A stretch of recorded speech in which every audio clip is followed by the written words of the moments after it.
हर प्रकार की बातें अगर याद रखते रहेंगे तो वो समय भी आएगा कि याद रखने की क्षमता चली जाएगी। फालतू बातें ज़्यादा याद न रखें, इसने ऐसा कहा था, उसने ऐसा कहा था, उसने हमको ये कहा था, उसने मेरी इंसल्ट कर दी, उसने ऐसा कर दिया, नहीं, फालतू बातें याद न रखें। और कोई बात सुनकर घबरा न जाएं। घबराहट, परेशानी, मानसिक तनाव हमारी याद शक्ति को गलत ढंग से प्रभावित करते हैं। इसलिए जब भी ऐसी कोई बात सुने और घबराहट हो तो जीभ को तालों में लगा दें। यहाँ पेपर देखकर कई विद्यार्थी घबरा जाते हैं, क्या बहुत हार्ड है, तो जीभ को तालों में लगा दें, घबराहट नहीं होगी, मानसिक संतुलन बना रहेगा, आपका पेपर बढ़िया जाएगा। हमारा मन जितना शांत होगा विद्यार्थी, जितना स्थिर होगा, प्रसन्न होगा, स्मरण शक्ति उतनी अच्छी होगी।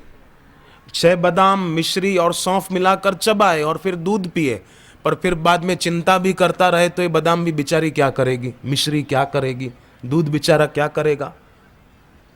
तो प्रसन्नता भी बनाए रखें, कैसी भी परिस्थिति आए घबराएं नहीं, अपनी स्थिति अंतर की दृढ़ रखें, तो परिस्थिति का प्रभाव हम पर नहीं पड़ेगा। नहीं तो किसी भी परिस्थिति का प्रभाव पड़ेगा, हमारी बुद्धि परिस्थितियों के अधीन हो जाएगी, अनुकूलता में सुखी, प्रतिकूलता में दुखी। फिर ऐसे लोग कैसे होते हैं, एक माँ ने कहा अपने बेटे को, बेटे जाओ गरम मसाला ले आओ बाजार से। गरम मसाले लेने गया बेटा। माँ ने पूछा बेटे के लौट कर आने पर, बेटा गरम मसाला ले आए? बोले माँ मैं मसाले की दुकान पर गया था, हर मसाले पर हाथ रख कर देखा, कोई भी गरम नहीं था, सब ठंडे थे, इसलिए लौट कर आ गया। अब ये भी कोई बात हुई विद्यार्थी? गरम मसाला नहीं मिलेगा मसाले वाले की दुकान पर, मिलेगा कि नहीं मिलेगा? हाँ, वो कह रहा है मैंने हाथ लगा कर देखा, कोई भी गरम नहीं था, सब ठंडे थे।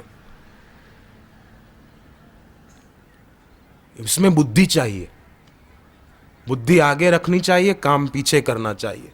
कई लोग काम पहले करते हैं, बुद्धि बाद में, बुद्धि की जरूरत ही नहीं समझते हैं। तो ऐसे लोग फिर बेचारे उपहास के पात्र बनते हैं। इसलिए हम विद्यार्थी बुद्धि को आगे रखें और अपने जीवन में विध्वंस नहीं विकास करें, दमन नहीं दर्शन करें। कोई जवान बोलते हैं हमारे मन में बुरे विचार आते हैं, बुरे विकार आते हैं, हम बड़े परेशान हैं, हम क्या करें? कुछ करने की जरूरत नहीं है। दमन मत करो, मेरे मन में बुरे विचार ना आए, वासना ना आए, गंदा विचार ना आए, नहीं नहीं, दर्शन करो कि ये आ रहा है तो जा भी रहा है, ये टिकेगा नहीं। आप एक बात बताओ विद्यार्थी, घर का दरवाजा खुला हो और गली का कुत्ता घर के अंदर घुस आया, तो क्या कुत्ता घर का मालिक हो जाता है? नहीं हो जाता ना। हम तुरंत डंडा उठाते हैं, आवाज करते हैं, हट हट, वो कुत्ता भाग जाता है। भागता क्या नहीं भागता? ऐसे ही हमारे मन रूपी घर में कोई बुरा विचार या विकार रूपी कुत्ता आ जाए तो हमारी ओम ओम की गर्जना करें तो वो कुत्ता अपने आप भाग जाएगा। अपने को उससे डरने की जरूरत नहीं है। कुत्ता आया तो जरा आवाज करो, है कहाँ आ गया तू, भाग, भाग जाएगा। डरने की जरूरत नहीं है,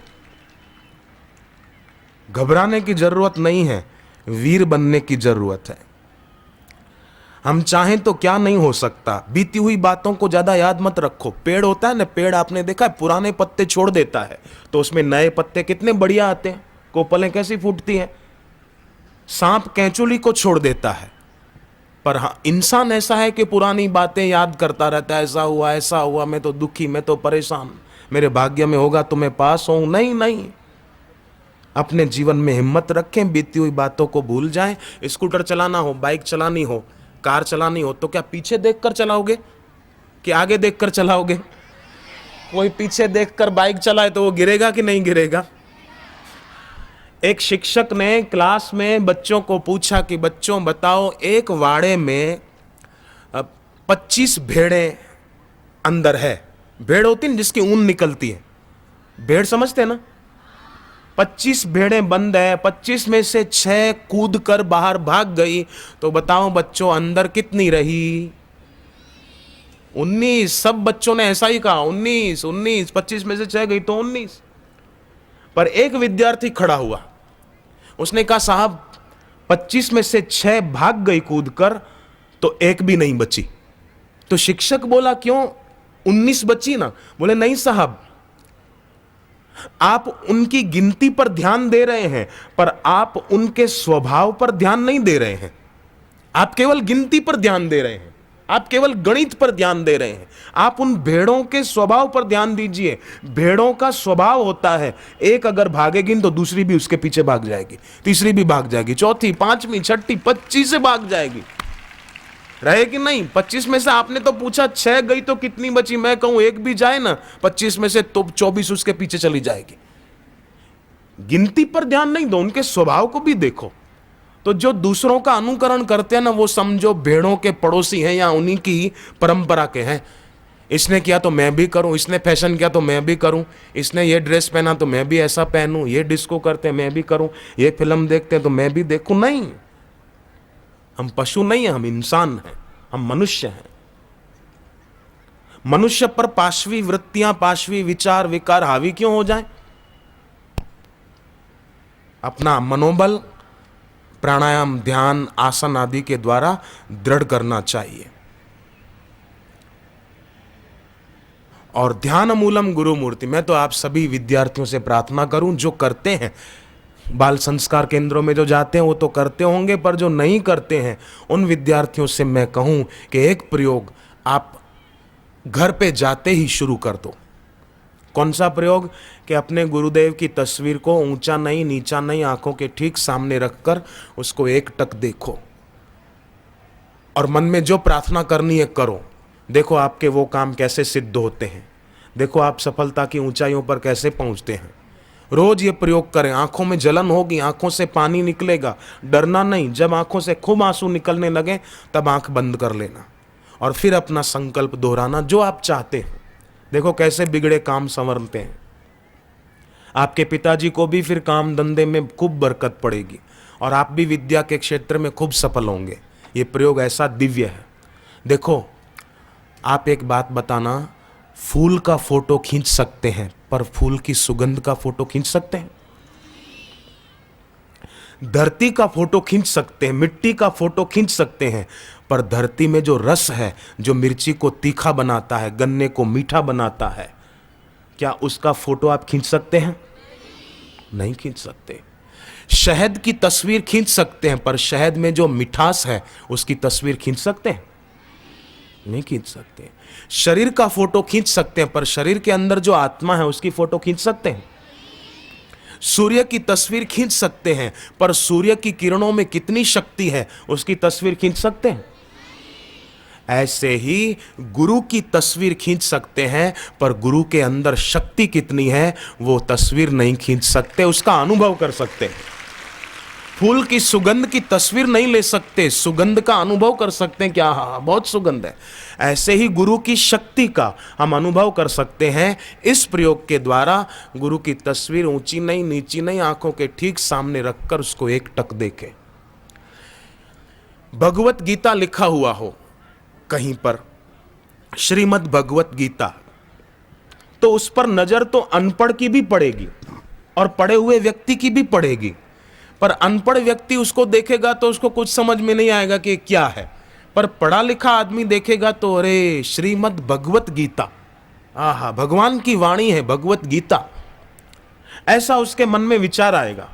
और अगर उससे भी ज्यादा कोई भगवत गीता के विषय का जानकार होगा या रोज पढ़ता होगा कि कौन से अध्याय में क्या लिखा है, कौन से अध्याय में कर्म योग, कौन से अध्याय में भक्ति योग, कौन से अध्याय में सांख्य योग, कौन से अध्याय में ध्यान योग, कौन से अध्याय में भक्ति योग, ये उस जिसको ज्ञान होगा वो समझ जाएगा, आहा वाह भाई वाह, भगवत गीता तो भगवत गीता है। पर जो अनपढ़ है वो भगवत गीता देखेगा तो भी उसके मन में कोई ऐसा भाव नहीं आएगा, शब्द तो वही है।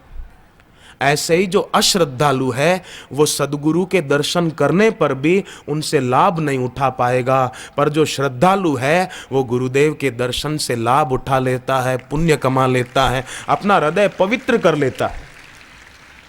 अरे उनके सुमरण से लाभ हो जाता है। ये शाम संस्मरणात् पुंसाम सद्य शुद्ध्यन्ति वै ग्रहा। परीक्षित राजा सुखदेव जी को कहते हैं, आप जैसे महापुरुषों के सुमरण मात्र से हम गृहस्थियों के घर पवित्र हो जाते हैं। सुमरण मात्र से इतना लाभ होता है तो उनके दर्शन से और उनके वचन सुनने से हमको कितना लाभ हो सकता है वो आप सोचो। विद्यार्थी एक बात बताओ कि पानी का स्वभाव है ना नीचे की ओर गिरना, है ना? पानी ऊपर थोड़ी बहता है, पानी ऊपर से नीचे की ओर बहता है।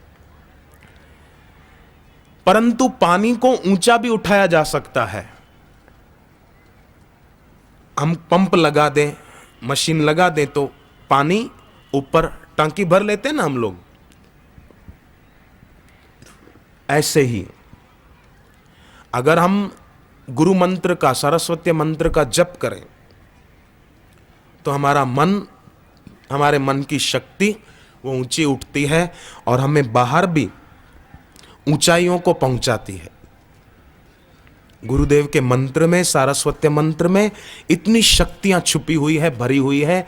जो विद्यार्थी उसका लगन से जप करते हैं वे उसका पूरा फायदा भी उठाते हैं। महाभारत में सुलभा नाम की कन्या की बात आती है कि सुलभा सन्यासिनी थी। महाभारत में प्रसंग है, श्लोक है, अथ धर्म युगे तस्मिन् योग धर्म अनुष्ठिता मही मनुचरा रेका सुलभा नाम भिक्षुकी। महाभारत का श्लोक है, शांति पर्व का। सुलभा कन्या थी पर सन्यासिनी थी। कन्या भी आजीवन संयम व्रत का पालन करके इसी जन्म में ईश्वर का साक्षात्कार भी कर सकती है। तो विद्यार्थी, हमारे अंदर शक्तियां हैं पर हम उन शक्तियों का दुरुपयोग करते रहते हैं। ज्यादा बोलकर, ज्यादा खाकर, ज्यादा सोकर बिगाड़ देते हैं शक्तियों को। इसलिए सोने की अति नहीं, खाने की अति नहीं, तो हमारी रति, हमारी भक्ति वो बढ़ती जाएगी, दिन दूनी रात चौगुनी होती जाएगी। तो क्यों ना हम इसमें थोड़ा सा ध्यान दें तो लाभ कितना सारा होगा। विद्यार्थी एक बात बताओ, मैं पूछूं,